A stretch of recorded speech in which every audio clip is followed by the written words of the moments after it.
The day of Pentecost marks the birthing of the church.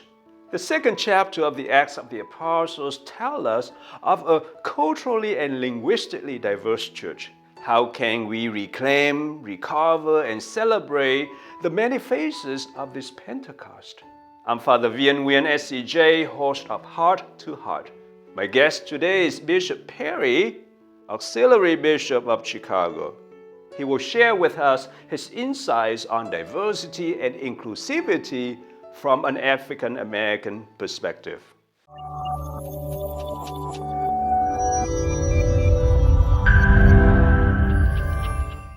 Bishop Perry, thank you very much for taking your time to be with us. Welcome.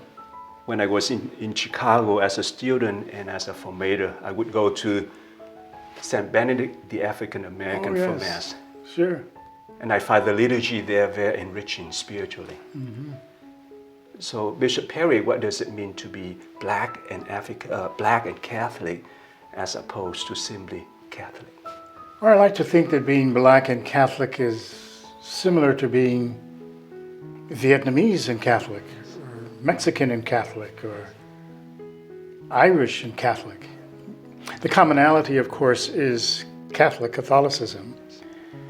But the adjective, so to speak, whether it's Black or Vietnamese or Mexican, adds a unique focus that is premised in a person's history, their background, the richness of their suffering, their tragedy, their joy, all of that which poses a unique story in this whole portrait of Catholicism in a world that is richly diverse today, and perhaps, by the commentary of some people, we're experiencing with greater nuance in these days that we never did before. Yes. Mm-hmm. When I was in graduate school, I was taught to read the scripture from my own personal context. Mm-hmm. How has your experience, religious experience, shaped your perception of God and influenced the way you shepherd the people? My own personal experience, I move in a number of diverse contexts, almost with a sort of rapidity. Yes. In Chicago, of course, we have a kaleidoscope of ethnicities and backgrounds, races, and so forth. And so I move from one to one, from day to day and week to week. And I'm asked as a bishop to submerge myself in those experiences so people can genuinely experience God's presence in their midst. I'm only the representative at best. So I try to be as welcoming and as inclusive of people as I possibly can. And I'm always learning about new things, about the gifts that people have to bring. We wish much of that would converge closer for people's actual experience. But life being as it is, lives are demarcated. They work in one context, in a cultural context, and then they live in another cultural context, and so forth. The strongest image from the African American perspective is the God of liberation.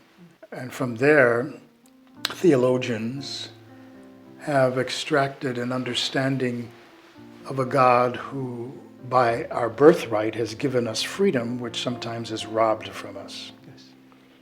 It's robbed from people because of governments or regimes or the competition amongst races and so forth.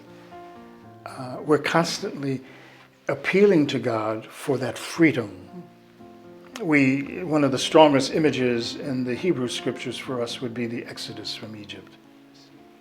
God calls his people from the clutches of evil, slavery under the pharaohs of Egypt, and calls them out into the desert to worship their God and receive from God their commission, his laws, and so forth on their movement into the promised land. So the African Americans see that slavery image as a very powerful inspiration for what we strive for in this life. And in so doing, we bestow that kind of faith and hope upon other people whom we work with, regardless who they are. Whether they're Asian, Hispanic, European, or whatever. We want everyone to experience the freedom as we desire it, because it belongs to all of us. Yes. You see. So you mentioned the story of Exodus and liberation. Now, liberation theology or black theology emerged in the 1950s and 1960s as a cry for liberation, as a movement for liberation. How has that moment or that movement impacted the African American Catholic community, Bishop Perry? It gives us a consistent paradigm within which we work through what they call the struggle, so that actual experiences of that freedom and liberation under the God we worship shows itself practically in our day-to-day lives. Because we're preparing for the kingdom, where that will be experienced in all of its fullness. It's just that right now, it's robbed from us, it's robbed from other peoples in bits and pieces, some more dramatic than others and some more tragic than others. So it's an experience of prayer. It's a experience of reflection and meditation. Without that image, without that paradigm of the God who saves and frees, I think we would see more despair in life. People would give up hope, but we know there's a God out there who promises us in Jesus that he will return and take us with him. Yes. Our God is the God of inclusion. And in your ministry as Auxiliary Bishop of Chicago, you advocate inclusion. In one of your talks, you mentioned the attention given to immigrants. And also you reminded us not to forget the cries for justice from the African American community. Would you please help us understand more about that? For what it's worth, I think people see in the African American cry for justice and freedom as an image upon which they can latch on to. Yes. It resonates with their own experience, however or whatever path they took here, whether they were dragged here, whether they came here voluntarily, whether they left oppression in their former countries, freedom of religion taken away from them in their countries or whatever. It's all similar because I think that human experience of freedom and the lack thereof is a very common denominator we have, such that we can sit in the same room and share our stories that way. But we find that many people appreciate and they read with a kind of in-depth appreciation those sad stories that we read about in the newspapers, such as the killings under the hands of law enforcement or the denigration of would-be immigrants coming to our country and so forth, or the disrespect that's paid to Asians and their experience here. It's those things that I think hurt all of us because it is a common experience. It's not just an African American experience at all. There are a lot of similarities. And I like to voice those and make those comparisons as much as possible. I like St. Paul's image of the body. When one member of the body is hurt, the whole body is hurt. Exactly. Bishop, you are the chairman of the United States Conference of Catholic Bishops Subcommittee on African American Affairs. Do you collaborate with other ethnic groups to address issues of justice? If so, do you have any initiatives that we should pay attention to? The umbrella committee of the USCCB is called the Committee on Cultural Diversity.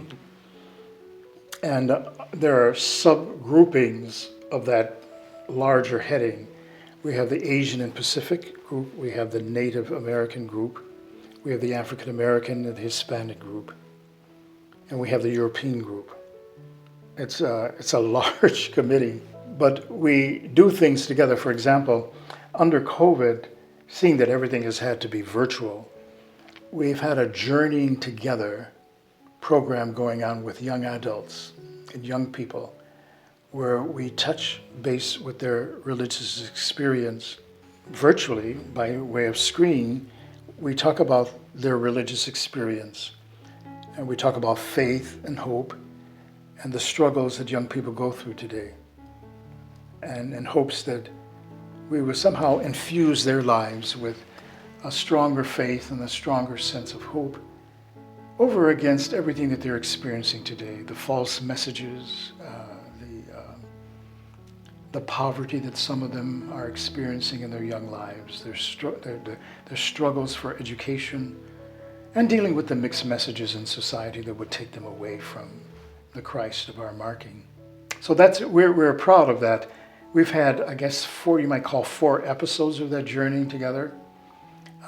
One whole day has been devoted to the Asian population of young people. The next one is Hispanic. The other one is African American. The other one is Native, and so forth. And we pull all of that together. We bring it all together for them. Surely a lot of collaboration. Oh, yeah. So I imagine the early church, how the early disciples and the early apostles collaborated with one another to evangelize, to bring the good news of Christ to all. Exactly. As we come to the end of the conversation, do you have any suggestions on how we can be witnesses to justice and how remove the barriers of racial and cultural barriers? I think one of them is dialogue. Yes. Another of them is good food. Our liturgy is centered on food. Exactly. Our liturgy is centered on food and the sharing cultural cuisines and foods that bring people together out of a sense of warmth and experience. I think is very, very valuable for people. You can get to people at the table. Yes. You can touch their hearts from food. And I think that's the one place where we can start. Very good. Thank you, Bishop. Do you have any last advice for our viewers? Any advice for our viewers? Keep hearts and hands open. Be receptive to people. Honor what appears to be different and gift in each and every human being. And then we, inch by inch, slowly but surely, can affect cultural change in our society. It takes a courageous heart to disallow yourself to be commandeered by fear. The more that we are open, the more gifted we can be with one another. The atmosphere remains positive and can change for the better. Thank you, Bishop, for your time. You're welcome, Father. For gracing us with your presence and your ministry of leadership. Pope Francis once said, "We cannot tolerate or turn a blind eye to racism and exclusion in any form, and yet claim to defend the sacredness of every human life. In God's eyes, every life is precious and sacred."